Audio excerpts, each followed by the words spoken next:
Hello, this is Charles Brewer. I want to thank you again for your very kind reception on August 13th. This is the slideshow that you missed. During this slideshow, I'll be briefly addressing 5 historic tidbits. First, why is Route 3 called Germana Highway? In 1710, Queen Anne of England appointed Alexander Spotswood lieutenant governor of the Virginia colony, giving him lots of land, but part of the deal was that he would allocate the land to settlers and that the land would become profitable as a result. And so in 1714, he founded the first Germana colony, bringing over indentured German miners who were used to extract the iron ore from the local soil. In the 1716 to 1720 time frame, Spotswood founded the first iron foundry in the colonies near Chancellorsville.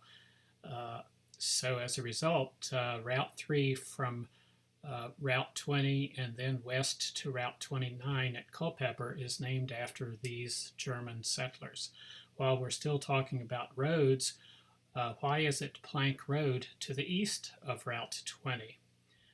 Well, back in the day, roads were not paved, so when it rained or snowed, things got messy, making it difficult for wagons destined for markets in Fredericksburg to roll along.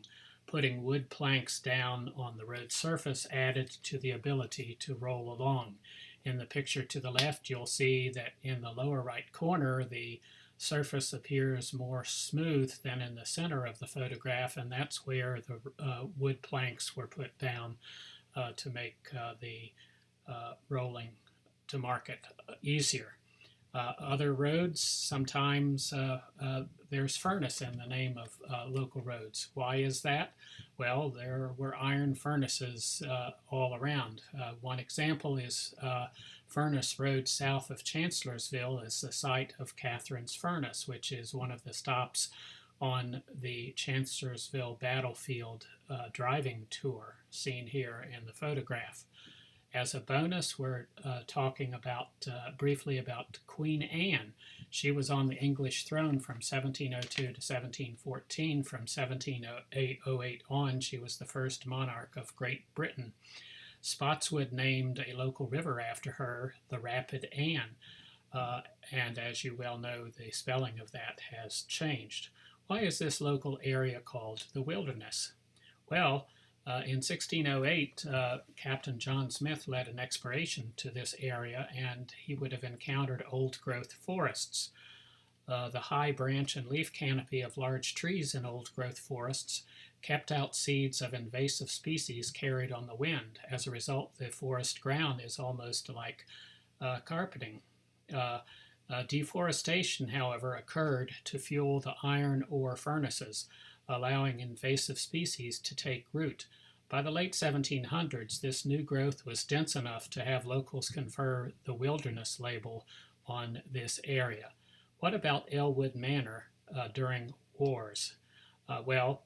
This is, of course, Elwood Manor. For those of you who have toured Elwood's Manor, you'll know that it was built by William Jones in the 1790s, and it was restored by the National Park Service and Friends of Wilderness Battlefield to its status in 1864, when it served as headquarters for the Union 5th Corps during the Battle of the Wilderness. Here is a satellite picture of Lake of the Woods area, and the blue dot to the lower left is Elwood Manor. This gentleman here is the Marquis de Lafayette. During the Revolutionary War, he stopped by in 1781 on his way to Yorktown to join George Washington. He came by Elwood Manor to pick up some supplies. And then again in 1824, he visited Elwood Manor as part of his farewell tour in America, saying goodbye to all of his friends. In May of 1863, Elwood served as a Confederate hospital during and after the Battle of Chancellorsville.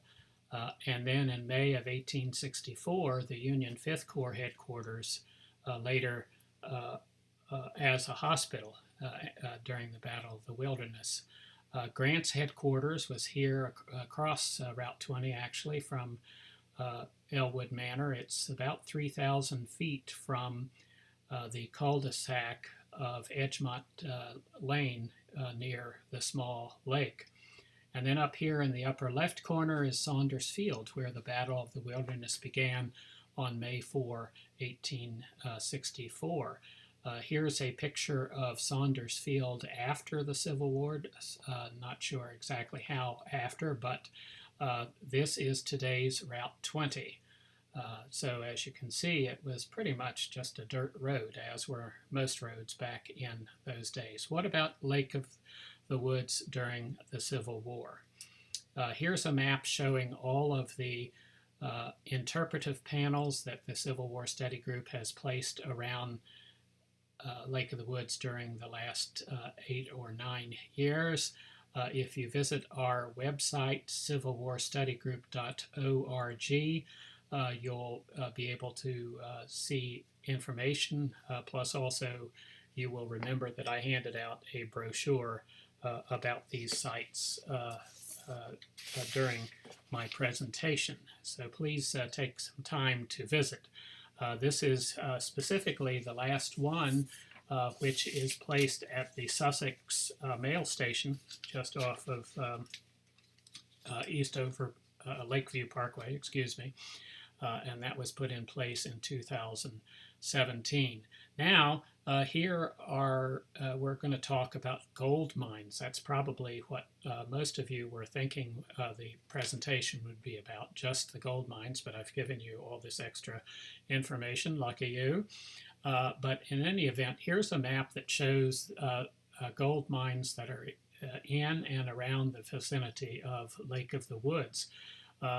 As you can see, there are 13, and number 9 here in the upper right corner is the Vaucluse mine. That was still in production into the 1920s. Most of the others had ceased production sometime in the 1800s. But the Vaucluse mine, when it closed, still had a processing machine, a German processing machine, that was apparently so unique that it was purchased for Henry Ford's personal museum in Detroit after the mine closed. So as you can see, there are 4 of the mines within the area of Lake of the Woods. And so let's see where these are located. So 415 Wakefield is over one, 129 Hillside is over another, 124 Mount Vernon is over another, and then on the Little Lake, east of the Little Lake, 711/713 Eastover is over another. Now, if you are thinking, if you know people that live there, or if you actually own one of these properties, don't think too long, too hard about your fortunes improving, because when you signed your deed of transfer, you signed away your mineral rights. Now, I want to thank you, and of course, we did have a few questions. Oops, I'm sorry.